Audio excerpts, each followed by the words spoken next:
76편의 배경을 주로 이제 어떤 사건으로 말을 하냐면 이제 유다 히스기야 왕 때 이제 아수르 제국이 이제 유다를 침략하는데 그때 유명한 사건이 있죠. 히스기야 때 사네립의 아수르의 사네립의 군대가 병력을 이끌고 예루살렘을 포위하고 이제 그런 일이 벌어지지 않습니까? 하나님께 히스기야가 쭉 이렇게 써가지고 벽에다가 벽을 향해서 쭉 써가지고 하나님 앞에 이거 보시지요? 이거 보시지 않습니까? 하면서 막 이제 강력하게 하나님 앞에 기도하지 않습니까? 그때 하나님께서 하룻밤 사이에 아수르의 병력 18만 5천 명을 다 서로 사륙하게 만들어가지고 이제 하루아침에 그냥 다 아수르가 괴멸되는 전멸되는 그 사건, 바로 그 사건을 배경으로 해서 이 시편 76편이 이제 기록이 됐다라고 하는 게 대체적인 이제 학자들의 이야기입니다. 자, 그걸 이제 우리가 한번 생각하면서 이제 볼 때, 자, 1절을 보세요. 하나님은 유다에 알려지셨으며 그의 이름이 이스라엘의 크시도다. 알려지셨다, 그 이름이 크다 이거죠. 근데 이게 그냥 알려지셨다, 그 이름이 크시다 하는 것을 범위를 한정했어요. 어디로 한정했습니까? 유다, 그 다음에 이스라엘, 이렇게 한정했어요. 그러니까 하나님의 이름이 유다에서 이스라엘에서 크시고 알려지셨다 이 말이죠. 이게 무슨 뜻이겠습니까? 신앙 공동체 안에서 하나님이 어떤 분이시다 하는 것이 말하자면 학습됐다 이 말이에요. 왜요? 하나님이 승리하시니까.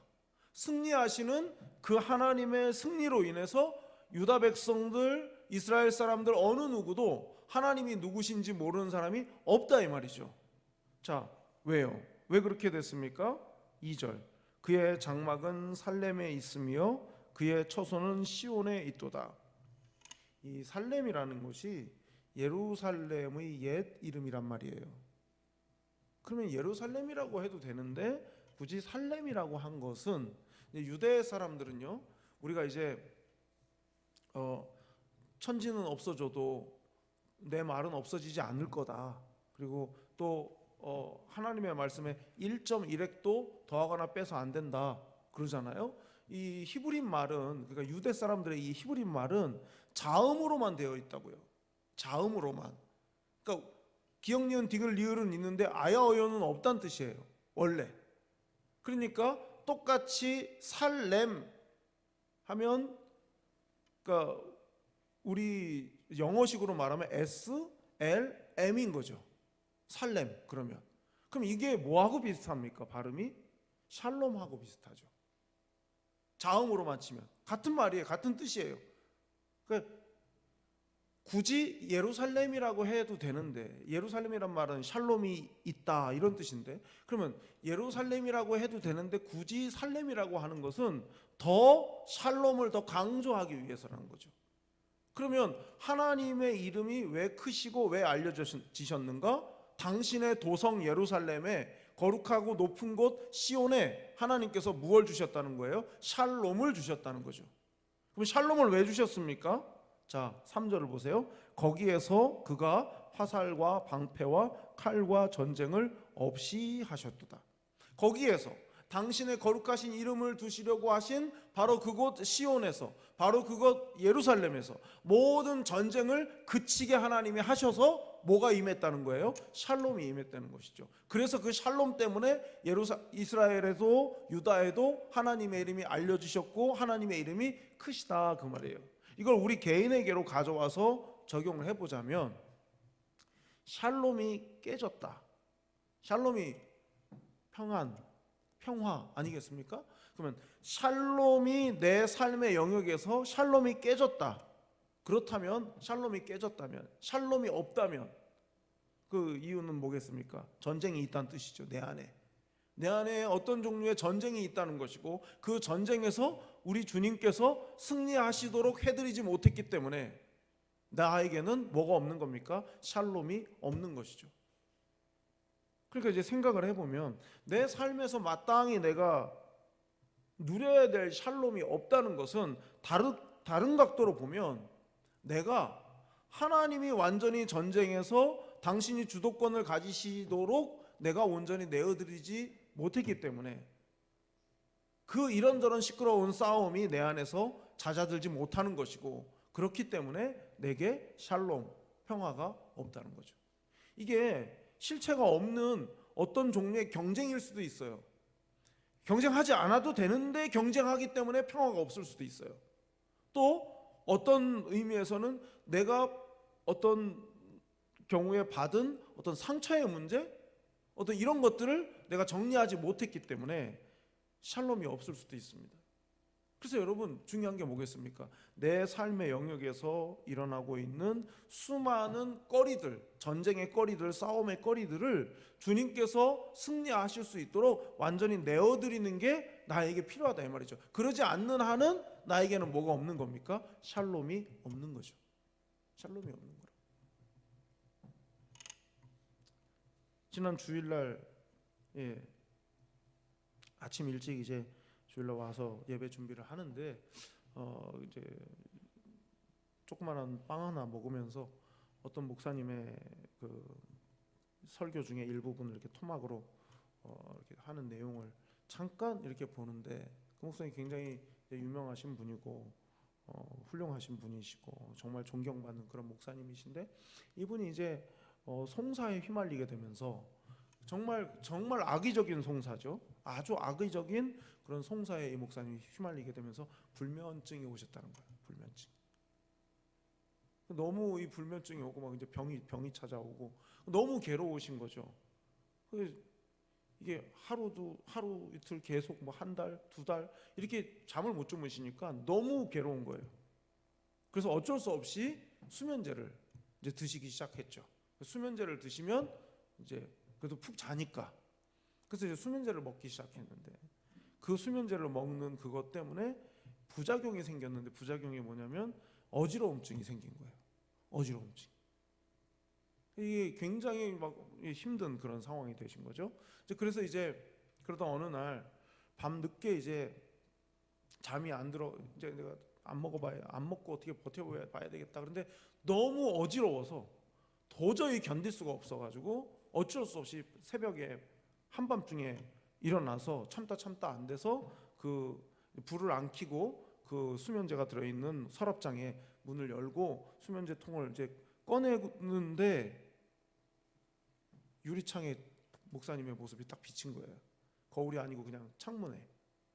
근데 자기의 모습이, 그 어둑한 그 모습 속에서 자신의 모습이 마약 중독자 같은 그런 모습이라고 느껴지신 거예요. 그래서 목사님이 그날 내가 먹지 않아야 되겠다 하고 그 자리에 엎드려서 이제 하나님 앞에 기도하셨대요. 그 뒤로 안 드신다고, 그 뒤로 수년이 지났는데 안 드신다고 그 얘기를 하시더라고요. 그분이 이제 송사에 휘말린 거 이제 정리가 됐지만, 그 송사 사건이 굉장히 악의적인 것이고 굉장히 많은 것이 조작되고 날조된 그런 거였었거든요. 그러니까 얼마나 억울하면 이거 그렇다고 싸울 수도 없고, 그러다 보니까 참다가 이제 몸에 이제 문제가 생긴 거였던 건데, 근데 이제 그것마저도 하나님께 맡기니까 이제 진정한 평화가 온 거죠. 그러니까 주무실 수가 있었다는 거예요.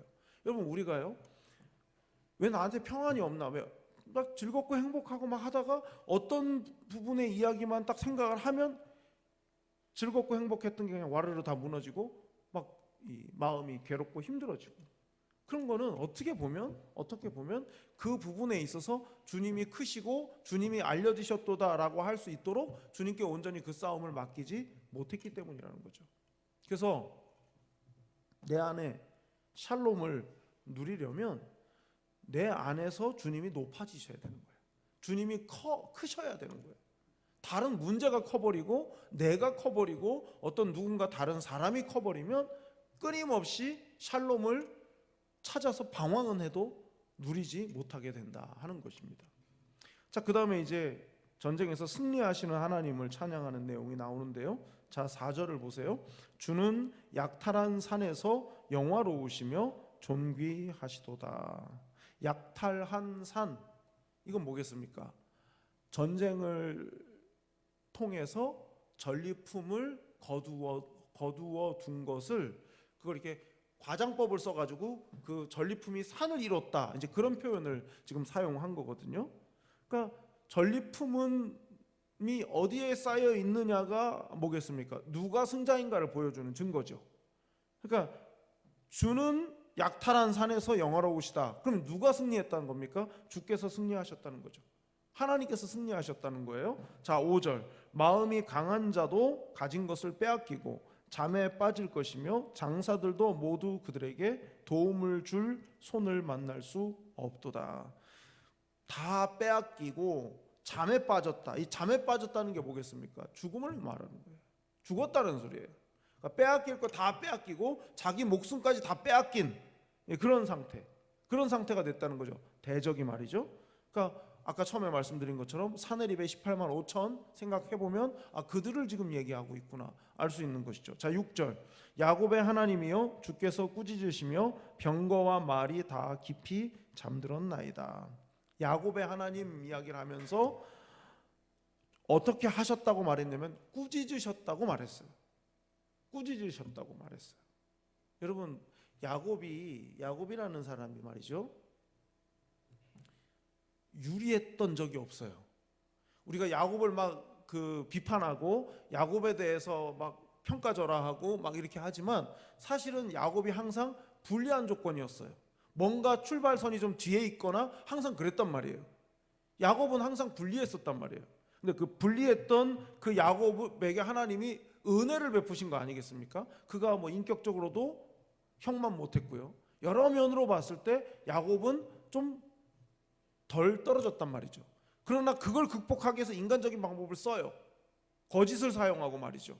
그런데 그럼에도 불구하고 하나님이 그에게 은혜를 베푸셨다고요. 자, 야곱의 하나님이 꾸짖으셨다. 누구를 꾸짖은 거겠습니까? 야곱을 꾸짖은 게 아니라 하나님의 백성을 대적하는 세력들을 꾸짖으셨다고요. 하나님이 꾸짖으신 게 뭐겠습니까? 심판이에요. 하나님이 심판하셨다. 하나님의 백성들을 능멸하고 능욕하고 마음대로 막 짓밟아 놓을 수 있다고 생각하고 전쟁을 일삼는 모든 세력들을 하나님이 뭐 하신다고요? 꾸짖으신다, 심판하신다, 그 말이에요. 그럼 이 말은 어떤 의미가 되겠습니까? 전쟁을 일으키는 힘으로 뭔가를 제압해서 자기 것으로 만들려고 하는 어떤 세력들에 대해서 하나님이 뭐 하신다? 꾸짖으신다, 심판하신다, 그런 뜻이에요. 제가 이 말씀을 묵상하면서 들었던 생각이, 여러분도 아마 다 똑같으실 거라고 생각해요. 러시아가 우크라이나를 침공했을 때 우크라이나 끝났다, 그냥 완전히 먹히겠다, 이 생각을 안 한 사람이 전 세계에 별로 없을 거라고 생각해요. 예. 물론 뭐 사전 지식이 없었기 때문이기도 하겠지만 말이죠, 전쟁을 일으킨 건 러시아잖아요. 그리고 그 눈엣 가시 같은 우크라이나를 완전히 그냥 딱 완전히 지워버리고 싶은 그 마음으로 전쟁을 시작한 거 아니겠습니까? 여러분, 하나님의 백성들이 유다 백성들도 마찬가지죠. 항상 북쪽에 그리고 남쪽에 있는 강대국 사이에서 항상 낑겨 있었어요. 정말 그냥 이렇게 그 경계를 지우개로 이렇게 지워버리면 그냥 아수르 땅이 되고, 이렇게 지워버리면 그냥 애굽 땅이 돼버리고, 그럴 것 같은 그 나라가 이스라엘이란 말이에요. 유다란 말이죠. 그러니까 그냥 쳐들어오고 욕심대로 그렇게 한 거 아니겠습니까? 자, 그런데 뭐예요? 결국 그것이 하나님의 꾸짖으심으로 스스로 하나님의 심판을 자초하는 일이 되고 말 것이다.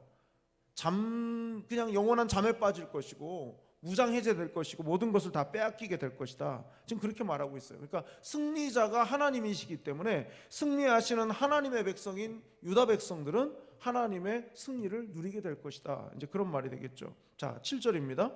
주께서는 경외 받을 이시니 주께서 한번 노하실 때 누가 주의 목전에 서리이까.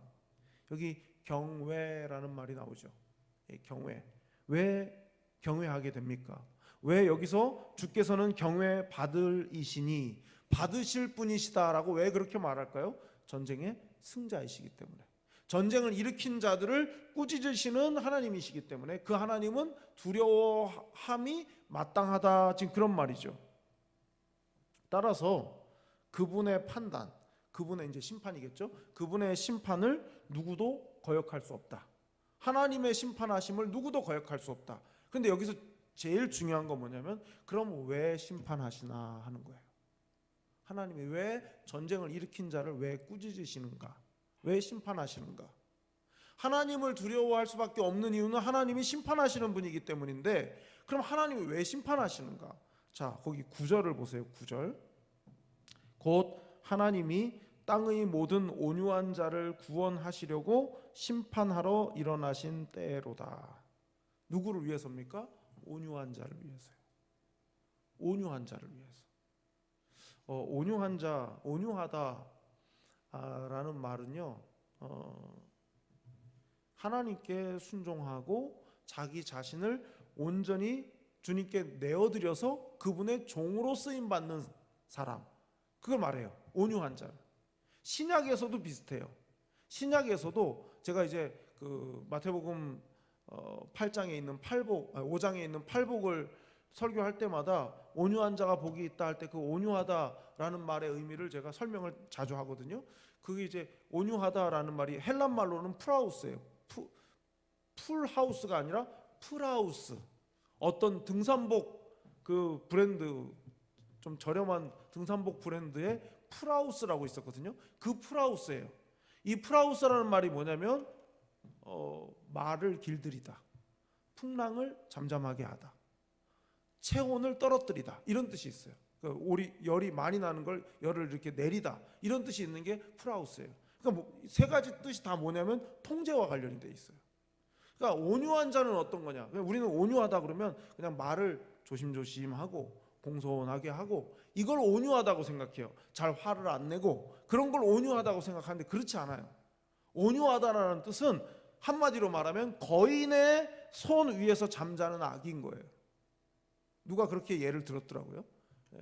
거인의 손바닥에서 잠들어 있는 아기, 그게 온유함인 거예요. 엄청난 보호를 받고 또 통제를 받고 다스리는 그분의 손 위에서 살아가는 거, 그게 온유함이라고요. 하나님이 왜 악인을 심판하고 왜 하나님이 구원하시는가? 온유한 자를 보호하기 위해서고, 이 온유한 자는 누구냐? 무슨 신분이라든지 아니면 어떤 인종이라든지 그런 걸로 구분할 수 있는 게 아니에요. 온유하다라는 것은 주님의 다스리심에 내 자신을 완전히 내어드려서 그분의 종으로 살아가는 것, 그것이 바로 온유함이라고요. 하나님은 그 사람들을 책임진다는 거예요. 하나님께 내 자신의 삶을 온전히 내어드리고 하나님의 다스림과 통제에 순응하기로, 순종하기로 결단한 그 사람들, 바로 그 사람들을 위해서 전쟁을 걸어오는 악인을 꾸짖으시고 심판하신다. 우리가 언제 하나님의 그 샬롬, 평강을 누릴 수 있는가? 내 자신이 주님의 다스리심 속으로 온전히 들어갔을 때.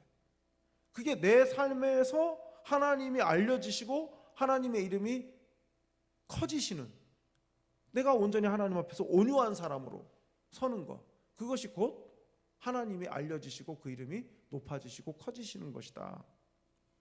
그래서 여러분, 결론적으로 말씀을 드리면 여러분 자신을 주님 앞에, 내 삶은 주님의 종이다, 이렇게 내어드리는 게 필요해요. 저는 주의 종이라는 말을 잘 안 쓰는 편이에요. 주의 종이라는, 옛날 제가 어릴 때 잘할 때는 주의 종, 뭐 어떤 때는 심지어 주의 종님 뭐 이런 말까지 어른들이 하시고 이러는 거를 제가 들으면서 자란 세대지만, 그러나 성경을 읽어보면 읽어볼수록 주의 종은 예수 믿는 모든 사람이지 목사만 주의 종이 아니에요. 그래서 저는 기도할 때, 우리 교우들을 위해서 기도할 때 뭐 무슨 직분, 무슨 뭐 장로다, 권사다, 집사다, 이런 직분으로 그렇게 기도할 수도 있겠지만, 저는 그냥 우리 한사랑교회 당신의 종들을 복 주시라고 그렇게 기도해요. 우리가 무슨 뭐 더 높고 더 낮고 그런 게 없이 다 모두가 다 주님 앞에서 내가 주님의 종이다 라고 생각하고 가면 되는데, 그거는 좀 부담스러운 거예요. 주님의 종이라는 말이 부담스러운 거예요. 그러니까 어느 한 특정한 사람들 그 그룹을 그냥 주님의 종이라고 해버리고 그분들이 주님과 뭔가 해결을 보고 그 혜택을 나는 누리며 살겠다? 이건 이상한 거란 말이에요. 그건 신앙이 아니라고요. 우리가 누구도 예외 없이 그리스도의 복음 안에서 주님 앞에 차별 없이 주님 앞에 다 나아갈 수 있고 그 은혜를 똑같이 다 누릴 수 있단 말이죠. 그렇다면 오늘 말씀의 핵심은 내가 주님의 종이다. 나는 주님 앞에서 온유한 자로서 주님의 구원의 혜택을 누렸기 때문에 내 평생에 그 이름을 높이고 내가 찬양하리라. 그리고 정말 중요한 거 처음에 시작할 때 말씀처럼 주님의 샬롬이 내 삶 가운데 임할 수 있도록 내 자신 안에서 주님이 주인 되시도록 주님이 크시고 주님이 더 그 이름이 높아지시도록 그렇게 나아갈 때 우리 삶의 모든 풍파가 평안을 깨뜨리는 모든 일들이 주님의 평안으로 바뀌는 그런 은혜가 넘치게 될 줄로 믿습니다.